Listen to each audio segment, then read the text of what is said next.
तो कैसे हैं आप सब। आज के इस वीडियो में हम देखेंगे कार्डियक टेम्पोनेड।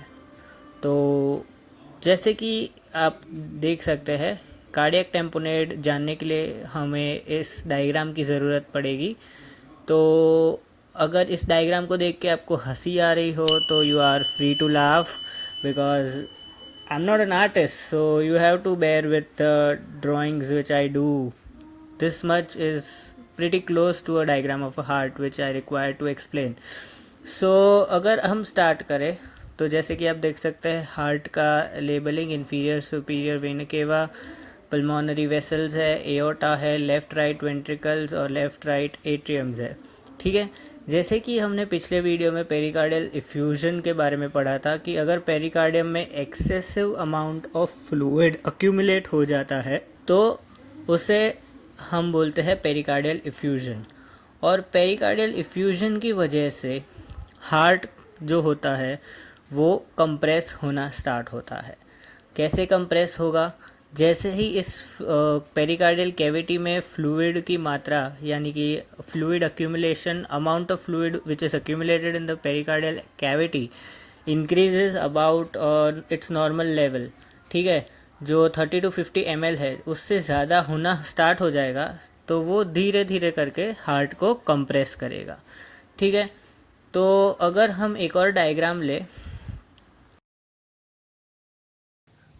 तो इस डायग्राम में हमें पता चलेगा कि एक्चुअल में हार्ट अगर कंप्रेस हुआ है तो उसके कौन से फंक्शंस में लॉस होगा। तो जैसे कि आप देख रहे हैं, ये रेड कलर में हार्ट है और ये ग्रीन कलर में जो पेरिकार्डियल इफ्यूजन से पीड़ित पेरिकार्डियम है वो है। तो हार्ट में क्या फंक्शनल्स मेनली लॉस होंगे इन जनरल, वो है कि हार्ट में जितना भी ब्लड अंदर या बाहर हो रहा होगा, एओर्टा से हो या फिर पल्मोनरी वेसल्स से हो या फिर वेना केवास से हो, तो जो भी ब्लड है वो उसकी मूवमेंट हैम्पर्ड हो जाएगी, डिस्टर्ब हो जाएगी। क्यों डिस्टर्ब हो जाएगी? क्योंकि हार्ट के पास कॉन्ट्रैक्ट और रिलैक्स करने के लिए जगह नहीं होगी। अगर हार्ट की साइज़ कम हो गई है तो हार्ट के पास ऑब्वियसली जगह नहीं है कि वो पूरी तरह से रिलैक्स हो। अगर हम एक और बार इस पूरे कंसेप्ट को देखें तो जैसे ही हार्ट कंप्रेस होगा पेरिकार्डियल इफ्यूजन से, ठीक है, तो अमाउंट ऑफ फ्लूइड हम कब बोलेंगे कि it is causing a cardiac tamponade? जब भी फ्लूइड की अमाउंट इतनी ज़्यादा हो कि वो हार्ट के फंक्शंस को कॉम्प्रोमाइज़ कर रही हो ड्यूरिंग डायस्टली। ठीक है, देखिए, if there is so much of fluid accumulated in the pericardial cavity that it compresses the heart, that is the atrium and the ventricle during the diastole. अब उस time के वक्त, मतलब जब हार्ट रिलैक्स हो रहा होगा और हार्ट के पास जगह नहीं होगी रिलैक्स होने के लिए, उसकी साइज़ बढ़ाने के लिए, क्योंकि वो ऑलरेडी बाहर से कंप्रेसिव फोर्स जो लग रहा है पेरिकार्डियम से वो इतना ज़्यादा होगा कि हार्ट अपने आप को डायस्टली के फेज़ में रिलैक्स नहीं कर पाएगा। तो हार्ट की जो भी फीलिंग होगी वो सारी डिस्टर्ब हो जाएगी, उसके अंदर का जो भी ब्लड का मूवमेंट होगा वो सारा डिस्टर्ब हो जाएगा।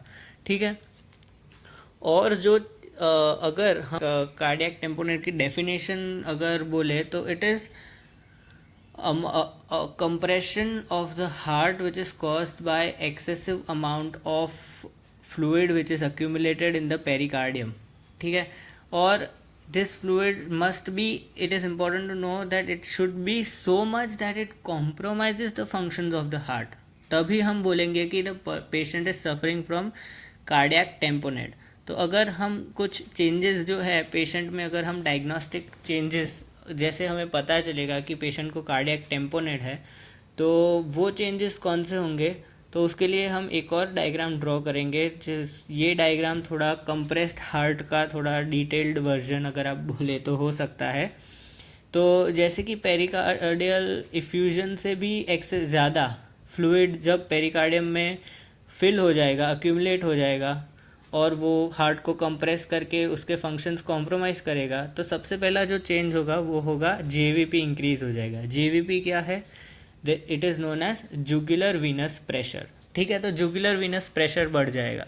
दूसरी जो चीज़ होगी कि जब भी आप उस पेशेंट के हार्ट साउंड्स लेंगे तो वो हार्ट साउंड्स आपको कैसे सुनाई देंगे, मफल्ड या इरेगुलर हार्ट साउंड्स सुनाई देंगे। ठीक है, मतलब जो रेगुलर लब डब होता है उससे थोड़ा अलग साउंड्स सुनाई देंगे आपको।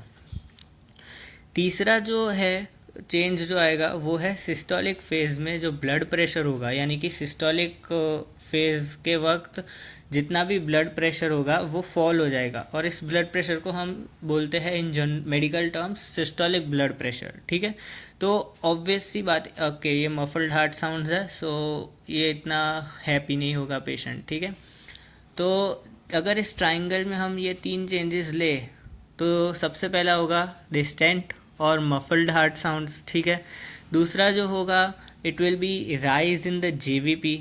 राइज इन जेवीपी मतलब rise in the jugular venous pressure, यानी कि जो जुगुलर वेन में जो प्रेशर होगा वो राइज होगा। तीसरा जो होगा वो होगा fall in the systolic blood pressure. ठीक है, ऑब्वियस सी बात है हार्ट को कॉन्ट्रैक्ट करने के लिए उतनी जगह नहीं होगी, और जगह नहीं होगी तो उतना सिस्टोलिक ब्लड प्रेशर इंक्रीज नहीं होगा। और इन तीनों चीज़ों को, इस ट्राइंगल को हम बोलते हैं बेक्स ट्राइंगल। ठीक है, that is distant heart sounds, rise in JVP and reduction in the systolic blood pressure. इसे हम बोलते हैं Beck's triangle. And this Beck's triangle is very very important when it comes to your exams. Okay, ये बहुत ही important question है जो almost हर alternate year में हर बार पूछा जाता है। और जो चेंजेस कुछ होते हैं हार्ट में वो होते हैं उसके इलेक्ट्रिकल एक्टिविटीज़ में। अब वो कैसे होंगे, देखिए, अब जब भी हार्ट कॉन्ट्रैक्ट और रिलैक्स होगा और जब भी पेरिकार्डियल प्रेशर वो कार्डियक टेम्पोनेट की कंडीशन से गो थ्रू कर रहा होगा हार्ट, तो उसके पास ऑलरेडी जगह नहीं है कॉन्ट्रैक्ट करने के लिए और रिलैक्स करने के लिए। तो वो क्या होगा कि वो वाइब्रेट होगा बहुत ज़्यादा अमाउंट में, यानी कि फ्लक्चुएट होगा। हार्ट जब भी कॉन्ट्रैक्ट और रिलैक्स होगा तो वो अपनी जगह से थोड़ा थोड़ा फ्लक्चुएट होता रहेगा। That is the heart will keep on fluctuated inside the pericardium, वो वाइब्रेट होता रहेगा। ठीक है, and whenever this vibration occurs there will be certain electrical changes which will take place in the patient's heart। अब उस electrical changes को समझने के लिए हम एक ईसीजी ग्राफ लेते हैं। अगर ये नॉर्मल ईसीजी मैंने ड्रॉ किया है, जो पेशेंट नॉर्मल है, कार्डियक टेम्पोनेट नहीं है उसे, तो उसका कुछ ऐसा नॉर्मल ईसीजी होगा। ठीक है, अगर हम इसी पेशेंट में अगर इसी पेशेंट को सपोज कार्डियक टेम्पोनेट हो जाता है तो इस पेशेंट का ईसीजी कैसा होगा, देखिए ये normal P wave, Q R S wave, पहली बीट आ गई, ये दूसरी wave P Q R S, ठीक है, ये टी वेव, ये वापस P Q R S T, P Q R S T.